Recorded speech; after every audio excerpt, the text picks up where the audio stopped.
कार्यक्रम के प्रायोजक हैं डॉक्टर संजीव कुमार गोधा, श्रुत प्रभावना ट्रस्ट। जब कायोत्सर्ग कर रहे हैं तो कायोत्सर्ग का सच में अर्थ तो ये होता है काय के प्रति ममत्व का त्याग। ये है कायोत्सर्ग का अर्थ।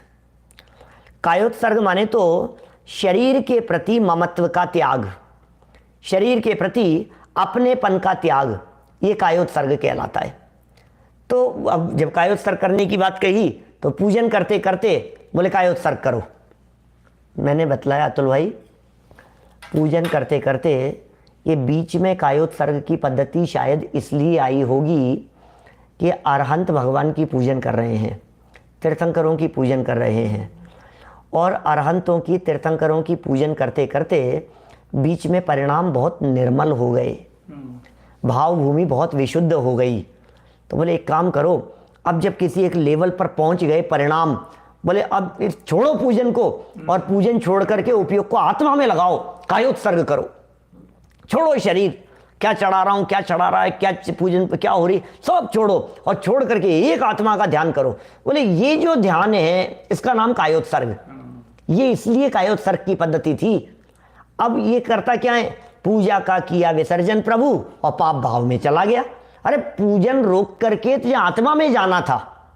कायोत्सर्ग का अर्थ तो आत्मा में जाने के लिए था, क्योंकि शरीर के प्रति ममत्व का त्याग करना था। अब ये कहां से नमोकार मंत्र कहां से घुस गया? तो बोले पूजन कर रहे हैं, मान लो 25-50 लोग पूजन कर रहे हैं बैठ करके, और फिर बीच में पंडित जी ने कहा कि चलो कायोत्सर्ग करो भैया। कि पंडित जी कायोत्सर्ग में क्या किया जाता है?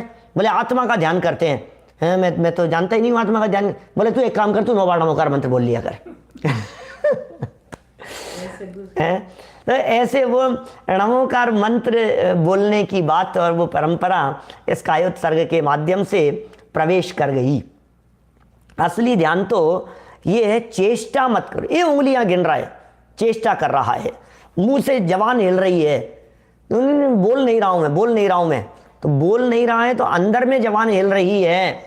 तो ये कह रहे हैं माँ जंप है, शब्द भी नहीं होने चाहिए, चेष्टा भी नहीं होनी चाहिए और शब्द भी नहीं होने चाहिए। और मैक्सिमम उत्कृष्ट लेवल के ध्यान की जब ये बात करते हैं तो फिर ये कहते हैं कि माँ चिंत है, चिंतन भी नहीं चलना चाहिए। बोलो आप अभी जितनी पद्धतियाँ और जितनी प्रक्रिया अभी तक बतलाई है उसमें तो ये कहा है कि चिंतन करो, लेकिन ये चिंतन जब रुकेगा तब असली ध्यान होगा। माने जब तक चिंतन चल रहा है तब तक ध्यान नहीं है, और जब ध्यान होता है तब चिंतन भी नहीं होता है। चिंतन भी जिस लेवल पर जाकर के रुक जावे उसका नाम होता है ध्यान। अब ये कैसे रुके, कैसे करें? अब ये इसलिए बनारसी दास जी तो कहते हैं भैया वस्तु विचारत ध्यावते, बस ये काम करो तुम तो ध्यान कैसे होगा फिर वस्तु विचारत ध्यावते में? चिंतन चल रहा है ये तो कि नहीं, मन पावे विश्राम। जब विश्राम को प्राप्त करेगा, अपने आप ही विश्राम को प्राप्त करेगा, सर्व विकल्प टूट जाएंगे, तो फिर सच्चा ध्यान होगा। वो होता है ध्यान। तो माँ चिट्टे है, माँ जंप है, माँ चिंत है, किंचिवी जीर्ण होई थिरो, जैसे भी हो सके वैसे बस उपयोग को स्थिर करो। अप्पा अप्पम में रहो, आत्मा आत्मा में रहे, बस इणम एव परम हवे जानम। इणम एव इतना मात्र ही परम हवे होता है जानम, ध्यान परम उत्कृष्ट ध्यान है। ये मैक्सिमम लेवल का ध्यान है। और इस ध्यान के लिए अब क्या किया जाए? अप्पा अप्पम में रहो, इसके लिए क्या किया जाए? आत्मा में लीन रहने के लिए क्या किया जाए? तो फिर ज्ञानारणम के ये 3 श्लोक भी यहाँ प्रस्तुत कर दिए हैं। देखिए 3 श्लोक एक बार पढ़ लेते हैं। पेज नंबर है वही 636। मैं 2-3 बार भी 636 देखा, मुझे तो कल की फ्लाइट याद आ रही है। हाँ, कल ह्यूस्टन से डलास आते समय जो हमारा फ्लाइट नंबर था वो 636 था। 636 नंबर की फ्लाइट से हम यहाँ आए थे कल। देखो, व्योमाकारमनाकारं कारं निष्पन्नं शान्तमच्युतं चर्मात् कियन्नूनं स्वप्रदेशगणैः स्थितं लोकाग्रशिखरासीनं शिवीभूतमनामयं पुरुषाकारमापन्नमप्यमूर्तञ्च चिन्तयेत् निष्कलस्य विशुद्धस्य निष्पन्नस्य जगद्गुरो चिदानंदमयस्योच्चैः कथम स्यात् पुरुषाकृतिः। क्या कह रहे हैं? पूर्वोक्त रूपस्थ ध्यान से जिस व्यक्ति का चित्त स्थिर हो गया, रूपस्थ ध्यान से, वह प्राणी इस रूपातीत ध्यान को कर सकता है। पिंडस्थ, पदस्थ और रूपस्थ के माध्यम से उपयोग को स्थिर करने की बात कही, पिंडस्थ, पदस्थ और रूपस्थ के माध्यम से उपयोग को एकाग्र करने की बात कही, चित्त की एकाग्रता की बात कही है। यानी उपयोग स्थिर हो गया, वह प्राणी इस रूपातीत, कौन करे रूपातीत ध्यान और कैसे होगा रूपातीत ध्यान? माने अभी तो उपयोग जब दौड़ता है तो उपयोग को स्थिर करना है ना, किसी एक जगह पर ले जाना है ना, तो कैसे ले जाऊं, कैसे लगाऊं, कैसे रोकूं अपने इस उपयोग को किसी एक ही जगह पर ले जा करके? तो ये रूपातीत ध्यान की कह रहे हैं। अब देखिए फर्स्ट स्टेप है, गाथाओं के अर्थ कर रहे हैं यद्यपि, लेकिन पहला स्टेप है रूपातीत ध्यान का, ध्यानी, विचार करना। माने मैंने पिछले दिनों में ये भी बात कही है अतुल भाई कि जो ध्यान होता है ये ध्यान के काल में ही सम्यक दर्शन होता है, ध्यान के काल में गुणस्थान बढ़ता है। अब इसको ध्यान नहीं कह करके चिंतन कह दो। ध्यान, क्योंकि ध्यान से थोड़ा सा अपने लोगों को ऐसा लगता है ना, आप ध्यान की प्रेरणा दे रहे हो, आप ध्यान के लिए कह रहे हो। हमारे ही घर में ऐसी, आप ध्यान की बातें करते हो। आप अपने यहाँ तो ध्यान की बातें नहीं होती है, ध्यान की नहीं होती, चिंतन की तो होती है, विचार की तो होती है। टोडरमल जी साहब कहते हैं भाई विचार के बिना सम्यक दर्शन नहीं होता। 260 नंबर पेज पर लिखा, देखो तत्व विचार की महिमा। तत्व विचार से रहित देवादिक की प्रतीति करे, बहुत शास्त्रों का अभ्यास करे, व्रतादिक पाले, तपस्यरणादिक करे, उसको तो सम्यक्त्व होने का अधिकार नहीं। और तत्व विचार वाला सम्यक्त्व का अधिकारी होता है। तो विचार की बात कही है ना, तो विचार करो। विचार तो रोटी बनाते बनाते विचार करेंगे, क्या विचार होगा? उपयोग तो रोटी में लगा हुआ है, कैसे विचार होगा? कि गाड़ी चलाते चलाते विचार करो, तो गाड़ी चलाते चलाते थोड़े विचार तो चल सकते हैं, लेकिन विचारों में यदि डूब गए तो एक्सीडेंट हो जाएगा। तो कैसे ध्यान होगा? तो जो है शेर को कैसे हुआ था, ये प्रश्न रहता है दिमाग में। पहले भी शायद पूछा था, शेर के को कैसे हो गया था। जरूर शेर के, भले ही वो अंतर्मूर्त के लिए हुआ हो, लेकिन पर से हट करके उपयोग आत्म सन्मुख होने के लिए क्षण मात्र के लिए भी यदि आंख बंद नहीं करेगा तो कैसे ध्यान हो जाएगा बताओ? उपयोग की एकाग्रता तो चाहिए ही ना। जगत के मैं कहता हूं मुनिराज भी जब छठे से सातवें गुणस्थान में जाते हैं आहार करते करते, तो भले ही रुकते नहीं होंगे, लेकिन उपयोग जरूर उनका, वो प्रैक्टिस भी हो गई है। प्रैक्टिस भी मुनिराजों की ऐसी हो गई है कि वो उसमें कार्य करते करते भी उनका उपयोग अंदर में चला जाता है और आ जाता है। बहुत समय, बहुत सूक्ष्म है, 1 सेकंड के अंदर असंख्यात समय लगते हैं। ये ध्यान हुआ और उपयोग अंदर में चला गया। मैं आपसे कहता हूँ मोबाइल, देखो कोई एक काम करते समय दूसरा काम नहीं किया जाता, नहीं होता है। अभी तो समय सार की गाथा में चल रहा था, थोड़ी देर पहले हमने चर्चा की समय सार के बारे में। एक काम करने वाला दूसरा काम कैसे करेगा? तुम गाड़ी चला रहे हो, तुम पहले एक बार गाड़ी चला लो, तुम फोन पे बाद में बात करना, ऐसे कह देते हैं अपने पार्टनर बैठे हुए। ये तुम पहले गाड़ी चला लो अच्छे से, ध्यान, तुम गाड़ी में ध्यान रखो। इसका मतलब गाड़ी में जब ध्यान हो रहा हो, लग रहा होता है, और ये कहे कि नहीं मैं दोनों काम एक साथ कर लूंगा, बोले नहीं, परफेक्शन नहीं होता है। दो काम जब एक साथ करते हैं तो उपयोग एकाग्र नहीं होता है। आप एक ही काम करो।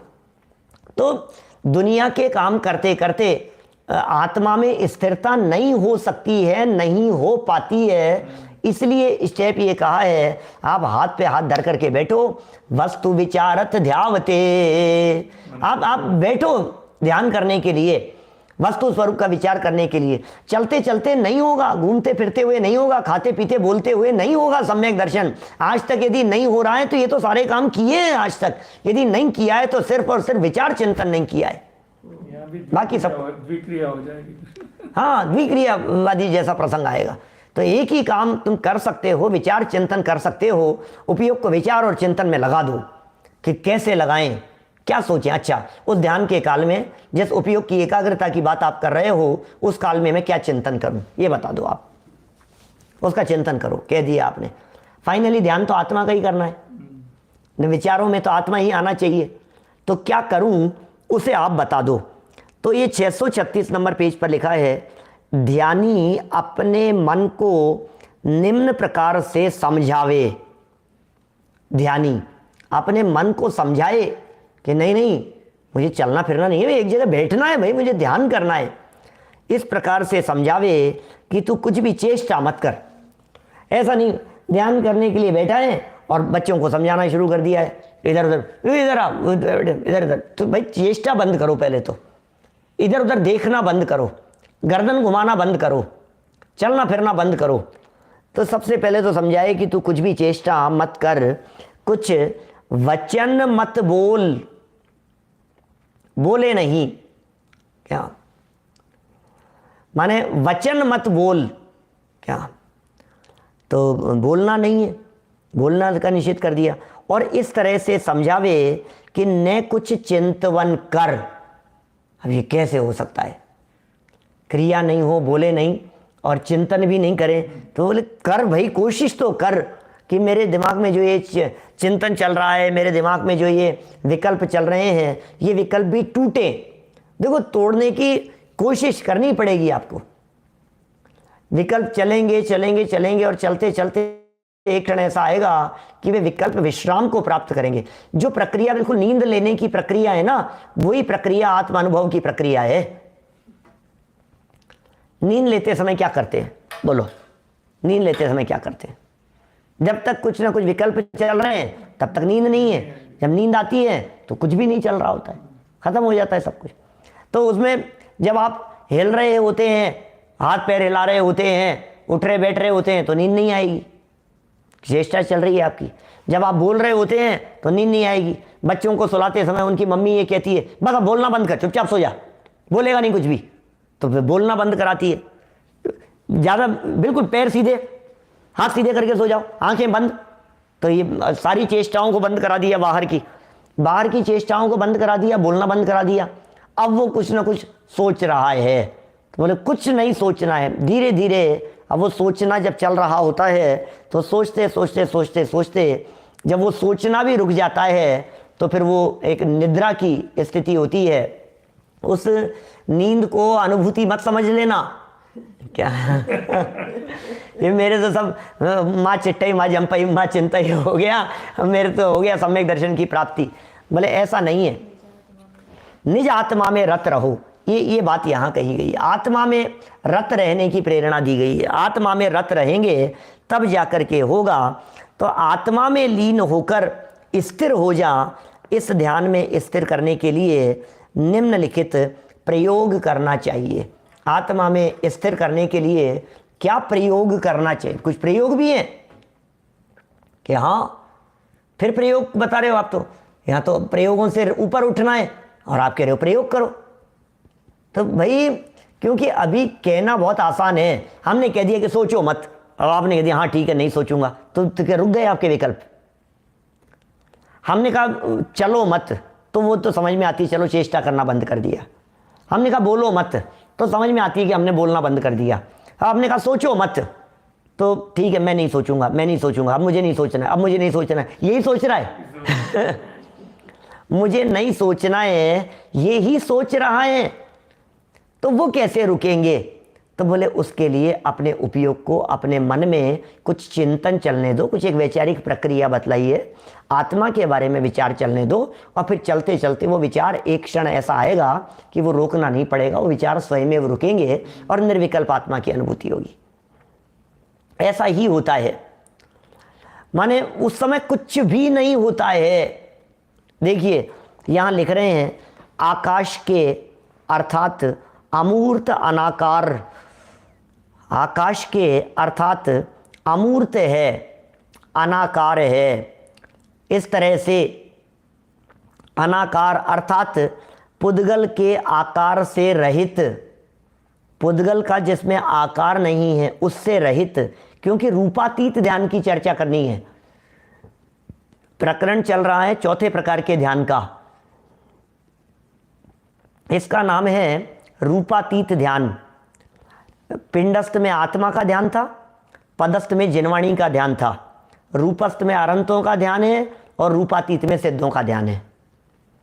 तो सिद्ध भगवान का ध्यान करने के लिए, क्योंकि जब तक सिद्धों की स्थापना नहीं होगी, सिद्ध स्वरूप का स्मरण नहीं करेगा, तब तक ये आत्मा पकड़ में नहीं आएगा। आत्मा पकड़ने के लिए अपने आप को सिद्धों जैसा देखो। मुझ में और सिद्धों में कोई फर्क नहीं है। आत्मा के स्वरूप का गहराई से विचार चिंतन मनन मंथन करने के लिए, आत्मा के स्वरूप का मनन चिंतन करने के लिए आपको सिद्धों से मिलान करना पड़ेगा। तो साहब पीछे तो अरंतों से मिलान की बात कही थी, जो जान दी अरहंतम ऐसा कहकर के 80 बीघा था, मैं अरंतों से मिलान की बात कही है। हम क्या बताएं, जिन जीवों का चित्त ज़्यादा चंचल होता है उन्हें अवलंबन लेने के लिए अरंत दिखते हैं ना, इसलिए अरंतों के माध्यम से कराया। लेकिन असली आत्मा का स्वरूप तो अरहंतों जैसा नहीं है, सिद्धों जैसा है। मैं कौन कि सिद्ध जैसा, सिद्ध में जो नहीं वो मुझ में नहीं, और सिद्धों के पास जो है वो मेरे पास है। बस सिद्ध समान सदा पद मेरो, हूं परमात्मा छू कहकर के भी अनंत परमात्मा जैसा नहीं कहना चाहते, सिद्ध परमात्मा जैसा कहना चाहते। हूं सिद्ध छू, सिद्ध ही हूं मैं, अपने आप को सिद्ध ही अनुभव करने की बात कही जा रही है, सिद्ध स्वरूप ही विचार करने की बात कही जा रही है। तो सिद्ध देखो कैसे दिखेगा, अशरीरी को देखना होगा। अजय सोगानी जी बिल्कुल ऐसा ही है, अशरीरी को देखने की बात चल रही है। तो कैसे देखें अशरीरी को, जरा देखो, उसको दिखाने की चेष्टा कर रहे हैं, माने आत्मा के स्वरूप को बताने की चेष्टा कर रहे हैं। विकल्पातीत ध्यान में आत्मा कैसे पकड़ में आएगा। आकाश के अर्थात अमूर्त अनाकार अर्थात पुद्गल के आकार से रहित, जैसे में पौद्गलिक आकार नहीं, पुद्गल नहीं दिखना चाहिए आपको, पुद्गलों जैसा आकार प्रकार नहीं दिखना चाहिए, पौद्गलिक आकार से रहित, जिसमें किसी प्रकार की हीनाधिकता ना हो। पुद्गलों में तो हीनाधिकता दिखाई देती है, पुद्गलों में तो विविधता दिखाई देती है, पुद्गलों में तो स्कंदों में परिवर्तन दिखाई देता है। यहां किसी भी प्रकार का परिवर्तन जिसमें ना हो, ऐसे पुद्गलों की चर्चा चल रही है। किसी भी प्रकार के आकार प्रकार से रहित, हीनाधिकता से रहित, क्षोभ से रहित, क्षोभ भी नहीं है। विकल्पात्मक दशा में चित्त के अंदर उठने वाली जो विकल्प तरंगे हैं वे क्षोभ है। जब चिंतन और विकल्प किसी एक विषय को लेकर के उठने लगता है तो फिर ये क्षोभ होता है। क्षोभ से रहित, जो अपने रूप में कभी च्युत ना हो, कि मैं सिद्ध कैसा हूं कि सिद्ध अपने स्वरूप को कभी नहीं छोड़ते, मैं भी अपने स्वरूप को कभी नहीं छोड़ता, इसलिए मैं सिद्ध जैसा हूं। तो कह रहे हैं क्षोभ रहित, जो अपने रूप में कभी च्युत न हो, चरम शरीर से किंचित न्यून हो। क्या स्वरूप से कभी च्युत न हो, अपने रूप से कभी च्युत न हो, और चरम शरीर से किंचित न्यून। सिद्ध भगवान, सिद्ध भगवान भी चरम शरीर से किंचित न्यून है, और हम भी वर्तमान शरीर से किंचित न्यून हैं। क्या हमारा आत्मा कितना बड़ा है, आत्मा का साइज बतलाओ, बोलो। डॉक्टर संजय कुमार जी शाह साहब बोलो, आत्मा के साइज बतलाओ। तो शरीर से किंचित न्यून है, असंख्यात प्रदेशी है, अमूर्तिक प्रदेशों का पुंज है, अमूर्तिक प्रदेशों का पुंज, असंख्यात प्रदेशी, ज्ञानादि प्रसिद्ध गुणों का धारी है। ये वस्तु स्वयं आप है, ऐसा 38 नंबर पेज पे लिखा टोडरमल जी साहब ने मोक्ष मार्ग प्रकाशक में। तो कह रहे हैं किंचित न्यून, और किंचित न्यून का अर्थ क्या है उसे स्पष्ट किया। नासिकादि रंध्र प्रदेशों से हीन, अपने घनीभूत प्रदेशों से स्थित। ये जो नासिक आदि प्रदेश है ना, नाक है, ये कान है, छेद मुंह है, खोलो तो अंदर ऐसा दिखता है, ये सब जो दिखाई दे रहे हैं, बोले इन सब हिस्सों से रहित इस खाली स्थान को बंद कर दो तो जो सघन आत्मा दिखाई देता है वैसा सघन आत्मा रंध्र प्रदेशों से तो हीन और घनीभूत आत्म प्रदेशों में स्थित शिवीभूत अर्थात अकल्याण से कल्याण रूप को प्राप्त हुई। अकल्याण अवस्था से कल्याण अवस्था को प्राप्त हुई, रोगादि पीड़ा रहित पुरुषाकार होकर भी जो अमूर्त हैं, हो गंध स्पर्श आदि से रहित हैं, ऐसे सिद्ध का ध्यान ये रूपातीत ध्यान है। तो मैं समझता हूँ रूपातीत ध्यान का अर्थ स्पष्ट हुआ होगा, पिक्चर भी क्लियर हुई है रूपातीत के संबंध में कि सिद्ध का ध्यान रूपातीत ध्यान कहलाता है। अभी आगे चलकर के नीचे चलकर के ये बात कहेंगे कि सिद्ध का ध्यान मतलब सिद्ध स्वरूप आत्मा का ध्यान। क्या मैंने वास्तव में अवनीश भाई बात तो ऐसी ही है मोदी जी कि ध्यान तो आत्मा का ही करना है, पिंडस्थ में भी आत्मा का ध्यान करना है, पदस्थ में भी आत्मा का ध्यान करना है, रूपस्थ में भी आत्मा का ध्यान करना है और रूपातीत में भी आत्मा का ध्यान करना है। बस एंगल अलग अलग हैं, दिशाएं अलग अलग है, अलग अलग रास्ते से जा रहे हैं, मंजिल सबकी एक है। क्या अलग अलग रास्ते से जा रहे हैं लेकिन मंजिल सबकी एक है। बस उस एक मंजिल पर पहुंचने के लिए प्रयास किधर किधर से किए गए, बोले पिंड का ध्यान करो, बोले पद के आधार पर पहुंचो, बोले पद के माध्यम से कहाँ पहुंचना, बोले आत्मा पर, बोले रूपस्थ देखते देखो आत्मा पर, बोले रूपातीत तो साक्षात आत्मा ही है, बोले आत्मा का ध्यान करो। अरसमरूपम गंधम अवत्तम चेदना गुण वसद्धम जानलिंग गहणम जीवम निर्दिष्ट संठाणम, 49 नंबर गाथा। चैतन्य गुणमय आत्मा अव्यक्त अरस अरूप है, जानो अलिंग ग्रहण इसे वह अनिर्दिष्ट शब्द है। कहाँ तक पहुँचना है, पहुँचना तो वहीं तक है हमारे को, चैतन्य गुण में आत्मा तक पहुँचना है। तो ध्यान क्या कर, क्योंकि मैंने अभी पिछले दिनों में, अभी मैं ह्यूस्टन में था अतुल भाई, तो वहाँ भी हमने चर्चा की ना ह्यूस्टन में, तो उन्होंने कहा कि बोले हम क्या करते हो, बोले मेडिटेशन करते हैं। आप ध्यान करते हो? हाँ। तो मैंने कहा क्या करते हो ध्यान में, तो सारी प्रक्रिया उन्होंने बतलाई ऐसे। मैंने कहा इसमें आत्मा तो है ही नहीं कहीं भी। तो नहीं बस यही होता है, यही ऐसे ऐसे ही ध्यान होता है। क्या हाँ ऐसा तक कहा मेरे से कि आप ईसा मसीह का ध्यान करोगे तो कुछ देंगे, आप वीतरागी का ध्यान करोगे तो वो तो कुछ देते नहीं है। तो ये मेरे से प्रश्न किया वहाँ ह्यूस्टन की सभा में, आप लोगों ने सुने होंगे, लास्ट में शंका समाधान चलता था, तो उन्होंने मेरे से प्रश्न किया कि साहब आप जो कह रहे हो वीतरागी का ध्यान करो, वीतरागी का ध्यान करो, अब वीतरागी तो कुछ देते नहीं है, तो अब जो देते हैं उनका करें तो कुछ मिलेगा ही। तो मैंने एक बात कही, ध्यान देना, बहुत मार्मिक पॉइंट कहता हूँ, मैंने एक बात कही, तो जो देते हैं आप जब उनका ध्यान कर रहे हो तो उनका ध्यान कर रहे हो या वो जो चीज मिलेगी उसका ध्यान कर रहे हो? क्या तो आपने परमात्मा का कहाँ ध्यान किया? आपने चाहे ईसा मसीह हो, चाहे। इस कार्यक्रम के प्रायोजक हैं डॉक्टर संजीव कुमार गोधा, श्रुत प्रभावना ट्रस्ट।